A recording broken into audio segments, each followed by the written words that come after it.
మరి పేదవాడు సంపాదించిన డబ్బు విద్యా వైద్యం కోసమే ఇవాళ 100% రూపాయలు 80% ఖర్చు అవుతున్నట్టు ఒక అంచనా ఉంది. ఈ రెండింటిని ప్రభుత్వం సరిగా అందించలేకపోవడం పేదవాళ్ళు ప్రైవేటు బడుల బాట పట్టి డబ్బులు ఖర్చు చేస్తున్నారు. ప్రైవేట్ దోపిడీని కట్టడి చేయడానికి పేదవాడి విద్యను అందించడానికి 2009లో విద్యా హక్కు చట్టం తీసుకొచ్చుకున్నాం సార్. Right to education. ఇది మానీయుడు మన్మోహన్ సింగ్ గారు ఆయన ప్రధానమంత్రిగా ఉన్నప్పుడు తీసుకొచ్చినటువంటి చట్టం సార్ రైట్ టు ఎడ్యుకేషన్. ఈ రైట్ టు ఎడ్యుకేషన్ చట్టం ఇప్పటి వరకు తెలంగాణ రాష్ట్రం అసలు ఈ చట్టాన్ని ఇంప్లిమెంట్ చేయలేదు sir. Right to education act ఎందుకు ఇంప్లిమెంట్ చేయట్లేదని పోయిన ప్రభుత్వంలో ఎల్ఓపిగా ఉన్నటువంటి ఇప్పుడు ప్రస్తుత ఉప ముఖ్యమంత్రి గారు బట్టి విక్రమార్క గారు ఆ రోజు ప్రభుత్వాన్ని నిలదీసిండు. కానీ ఇవాళ ఈ ప్రభుత్వమే రైట్ టు ఎడ్యుకేషన్ని పూర్తిగా పక్కన పెట్టినట్టుగా కనిపిస్తూ ఉంది అధ్యక్ష.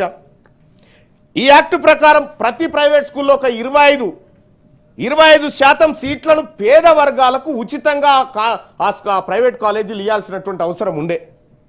దాంట్లో కూడా 65% నిధులు కేంద్ర ప్రభుత్వాన్ని 35% నిధులు తెలంగాణ రాష్ట్ర ప్రభుత్వాన్ని కలిపితే ఆ ప్రైవేట్ కాలేజీలకు 20% మందికి ఫీజు కట్టవచ్చు అధ్యక్ష. ఈశాన్య రాష్ట్రాలకైతే 90% 10% ఉంది. మన కాడనే 60-65 ఉంది, 60-35 ఉంది అధ్యక్ష.